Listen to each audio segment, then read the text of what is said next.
Assalamualaikum warahmatullahi wabarakatuh. Halo semuanya, perkenalkan nama saya Aisyah Syaira Putri Antares dengan NIM G00241123 dari kelompok A5.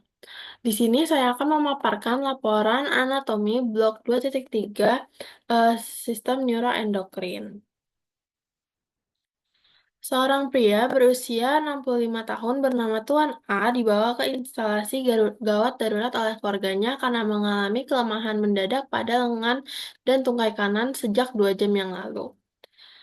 Selain itu, keluarga pasien melaporkan bahwa pasien berbicara terbata-bata, sulit menyusun kata-kata dan tampak bingung ketika diajak berbicara. Tidak ada riwayat trauma kepala sebelumnya. Pada pemeriksaan fisik eh, didapatkan hemiparese sisi kanan, terutama lengan, lebih berat dibandingkan tungkai. Refleks sisi kanan meningkat dan terdapat Babinski sign positif di sisi kanan. Hilangnya sensasi nyeri dan suhu pada sisi kanan tubuh termasuk wajah kanan. Saat diminta menjulurkan lidah, pasien menyimpang ke arah kiri. Pasien tampak kesulitan berbicara secara motorik atau afasia non-fluent, tetapi memahami instruksi sederhana. Riwayat medis menunjukkan bahwa pasien merupakan perokok aktif, memiliki hipertensi dan diabetes mellitus yang tidak terkontrol. Pemeriksaan CT scan kepala menunjukkan infark iskemik pada lobus frontalis dan parietalis kiri, terutama di area korteks motorik dan sensorik primer. Terdapat pula iskemia parsial pada pons kiri. 1. Jelaskan struktur pembentuk circulus Willisi mulai dari bagian anterior hingga posterior. Sebutkan juga fungsinya dalam menjaga perfusi cerebral saat terjadi sumbatan salah satu arteri besar.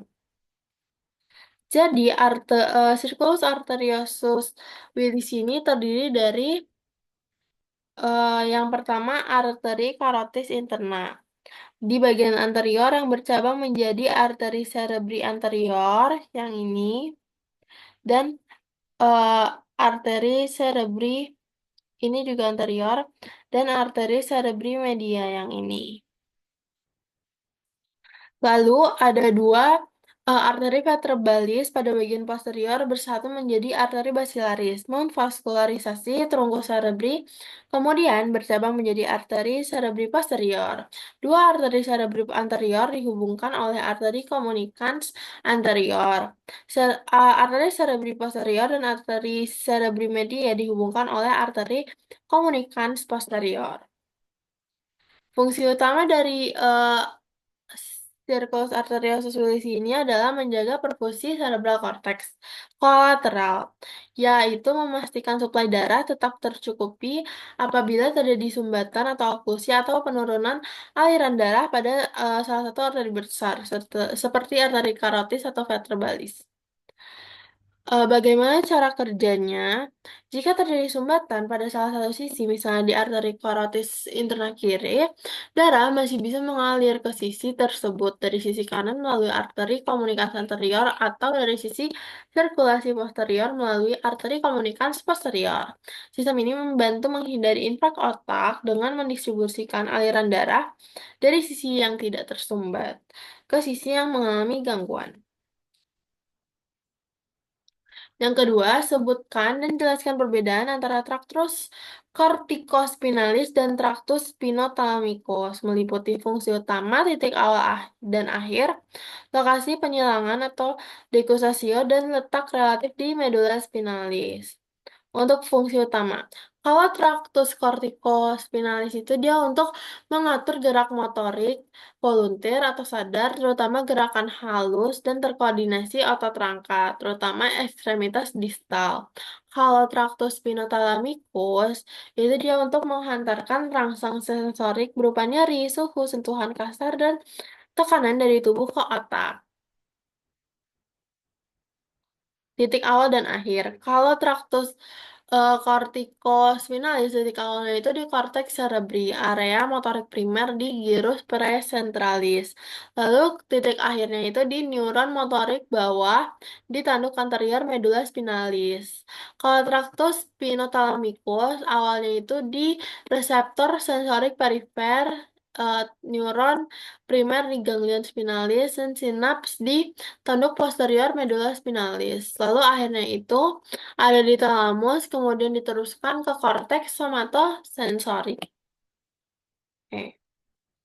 Lalu untuk lokasi penyilangan atau dekusasio, kalau traktus corticospinalis mayoritas atau kurang lebih ya 85% menyilang di medula oblongata, tepatnya di dekusasio piramidum, menjadi traktus corticospinalis lateralis. Sebagian kecil tidak menyilang dan turun sebagai traktus corticospinalis anterior, lalu menyilang di tingkat spinal terkait. Kalau traktus spinothalamikus itu dia penyilang di tingkat medula spinalis. Beberapa segmen di atas, termasuknya serabut sensorik melalui komisura ABF anterior. Letak relatif di medula spinalis. Kalau traktus corticospinalis itu ada dua, traktus corticospinalis lateralis yaitu di kolumna lateral medula spinalis dan traktus cortico spinalis anterior yaitu di kolumna anterior dekat garis tengah. Dan kalau traktus spinothalamikus itu dia di kolumna anterolateral spinal cord, bagian lateral dan anterior dari substansia alba. Berikut adalah overview-nya. Nah, di sini ada traktus corticospinalis, dia yang ini. Selanjutnya ini untuk traktus spinothalamikus, dia yang ini, yang dua gini. 3. Sebutkan bagian trunkus cerebri atau batang otak dan minimal dua struktur penting dari mesencephalon, pons, dan medula oblongata. Jadi yang pertama ini adalah trunkus cerebri. Nah, yang ini itu mesencephalon, lalu yang di tengah itu adalah pons, dan yang di bawah itu adalah medula oblongata. Nah, mesencephalon ini terdiri dari pendiculus cerebri. Nah, pendiculus cerebri ini terdiri dari crus cerebri yang ini. Lalu ini yang hitam-hitam ini itu ada substansia nigra. Di sini ada tegmentum mesencephali. Yang ini itu tegmentum mesencephali. Lalu yang ini adalah ductus ya, aqueductus mesencephali, substansia nigra. Terus di tengahnya ada fossa interpendicularis. Nah, substansia nigra itu dia menghasilkan dopamin. Ini dari bagian fossa lateral. Kalau dari fossa lateral ini dia ada nervus 4. Lalu ini ada colliculus inferior dan yang atas ini colliculus superior. Nah, di sini itu ada brachium colliculi superior. Lalu di bawah sini ada brachium colliculi inferior. Di sini ada geniculatum mediale dan geniculatum laterale. Selanjutnya pons. Ini adalah pons yang di sini. Nah, ini pada bagian anteriornya. Ini pons. Ini ada piramid di sini. Ini ada decussatio piramidis. Terus ada nervos nih di sini ada banyak nervos. Tuh. Ini jadi bagian posterior. Ini ada colliculus facialis. Ini fovea interior. Dan di sini ada pendiculus cerebri. Ini colliculus inferior. Selanjutnya adalah medula oblongata. Ini dari bagian anterior di sini. Medulla oblongata. Bagian anterior di sini. Medulla oblongata. Ini adalah bagian anterior di sini. Medulla oblongata. Ini dari bagian anterior di sini. Medulla oblongata. Ini adalah bagian anterior di sini. Medulla oblongata. Ini adalah bagian anterior di sini. Medulla oblongata. Ini juga bagian dari bagian posteriornya medula oblongata. Selanjutnya adalah jelaskan asal-usul nukleus dan fungsi dari tiga nervus cranialis motorik murni, misal nervus 3, nervus 4, dan nervus 6, serta akibat lesi pada upper motor neuron dan lower motor neuronnya. Nervus cranialis itu ada 12. Nah, kalau nervus 1 dan nervus 2 yaitu nervus olfaktori dan optikus itu dia keluarnya di eh, kalau dari tempat lunak itu dia di encephalon. Kalau 3 4 atau nervus oculomotorius dan trochlearis itu dia di mesencephalon. 5 6 7 8 itu em, trigeminal, abducens facialis, dan vestibulocochlearis itu dia di keluarnya di pons.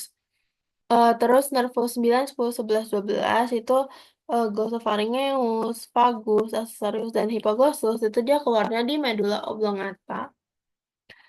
Nah, ini kalau si nervus olfaktorius itu keluarnya di bulbus olfaktorius. Nervus opticus itu di chiasma opticum. Nervus oculomotorius di fossa interpendicularis. Kalau em, nervus trochlearis itu di cauda colliculus inferior. Trigeminus itu di brachium pontis. Abducens di sulcus bulbopontis. Facialis itu di angulus cerebellopontinus. Gitu juga dengan nervus vestibulocochlearis di angulus cerebellopontinus. Nervus glossopharyngeus, vagus, dan accessorius itu di sulcus posterolaterales. Dan yang terakhir nervus hypoglossus itu di sulcus anterolateralis. Ini tempat dari, ini kalau anterior, ini ada chiasma opticum. Tuh. Nah, ini tempat keluar nervus cranialis yang keras.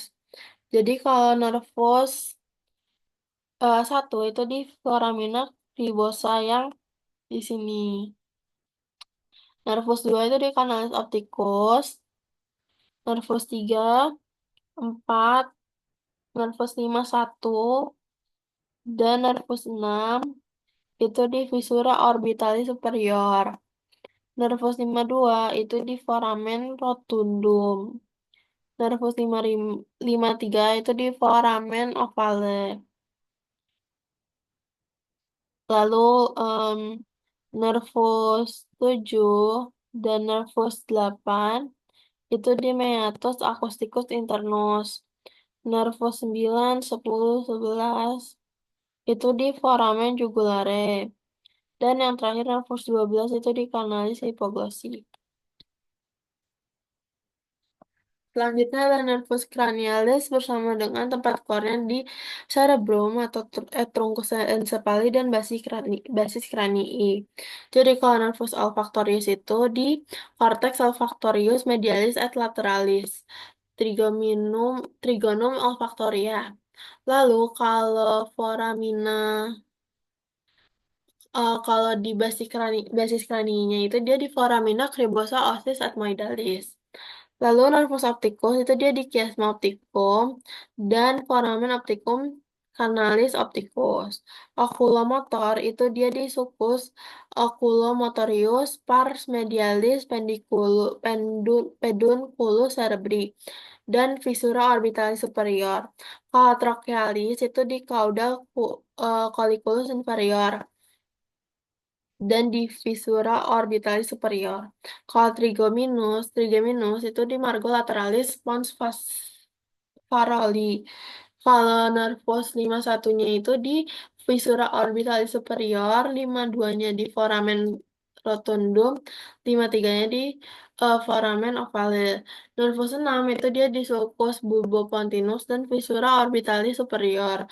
Nervus 7 di dan 7 itu di angulus pontocerebralis dan meatus acousticus internus, foramen stylomastoideum. Kalau nervus 8 itu di angulus pontocerebralis dan Meatus acousticus internus. Nervus 9 dan 10 dan 11 itu di sulcus posteralis, posterolateralis, medulla oblongata atau sulcus postolivarius, dan foramen jugulare. Kalau nervus 12 itu di sulcus anterolateris, medulla oblongata atau sulcus preolivarius atau canalis hipoglossi. Komponen fungsi dari nervi cranialis yang pertama itu ada somatik atau sistema nervosum somatikum. Kalau soma dalam bahasa Yunani artinya adalah body atau badan. Secara umum berhubungan dengan menginervasi sistem muskuloskeletal lingkar tegumen. Segala yang ada di tubuh dan dapat dirasakan dikendalikan secara sadar. Lalu yang kedua ada autonom atau sistema nervosum autonicum. Autonomicum. Em, Kalau auto itu dalam bahasa Yunani-nya artinya self atau secara sendiri. Secara umum berhubungan dengan menginervasi organ visceral. Segala yang ada di tubuh dan tidak dapat dirasakan dikendalikan secara sadar. Terdiri dari sistem nervosum, parasimpatikum, et simpaticum. Ini adalah komponen fungsinya. Yang pertama ada GSE. Lalu ada 7 tipe modalitas atau komponen nuklei nervi cranialis. Yang pertama adalah GSE atau General Somatic Afferent, motorik untuk skelet umum. Lalu GVE atau General Visceral Afferent, otonom, parasimpatis, kelenjar dan pupil. Lalu ada SVE atau Special Visceral Afferent, motorik untuk otot skelet yang berasal dari brachial arch, seperti otot pengunyah, mimik, musculus sternocleidomastoideus, dan musculus trapezius, otot laring dan faring. Lalu ada GVA atau General Visceral Afferent, yaitu sensorik umum pada organ visceral, seperti eh, nyeri, suhu, raba, dan tekan. SVA itu Special Visceral Afferent, yaitu sensorik untuk indera khusus derivat gate, penciuman dan pengecap, ada hubungannya dengan makan. Lalu ada GSA atau General Somatic Afferent, itu sensorik untuk tubuh, seperti nyeri, suhu, raba, tekan. Dan SSA atau Special Somatic Afferent, sensorik untuk indera khusus dari tubuh, atau soma, visual, keseimbangan, pendengaran, tidak ada hubungannya dengan makan. Ini adalah modalitas dari nervus cranialis. Ini itu adalah fungsi-fungsi dari nervus cranialis. Ini juga fungsi dari nervus cranialis berdasarkan katanya kalau olfaktori itu pembau, lalu nervus opticus itu melihat, nervus oculomotorius itu untuk menginervasi otot pergerakan mata, bola mata. Nervus trochlearis itu menginervasi musculus obliquus superior, suatu muskulus ekstraokular yang menarik bola mata ke atas. Lalu ada musculus nervus trigeminus, nervus abducens itu menjauhi linea mid-sagittal atau menginervasi otot rectus lateralis dengan fungsi menggerakkan bola mata ke lateral. Nervus facialis itu menginervasi otot mimik wajah. Nervus vestibulocochlearis itu keseimbangan dan pendengaran. Nervus glossopharyngeus itu lidah dan faring. Nervus vagus itu nervus yang menjelajah. Ini adalah klinis dari nervus cranialis. Jelaskan lokasi dan fungsi dari area Brodmann berikut ini. Area 4, 1, 2, 3, dan area 4, 5, 4, 4, dan 4, 5, dan 4, area 2. Jadi ini adalah area 4. Di sini, dia ini untuk mot apa area motorik primer di presenter gyros. 321, 1, 2, 3 itu dia di sini 4, 4, dan 4, 5, dan yang terakhir itu ada 2, 2.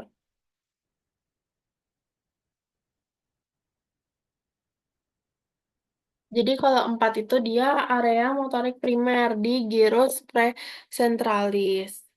Nah, lokasinya di gyrus postcentralis.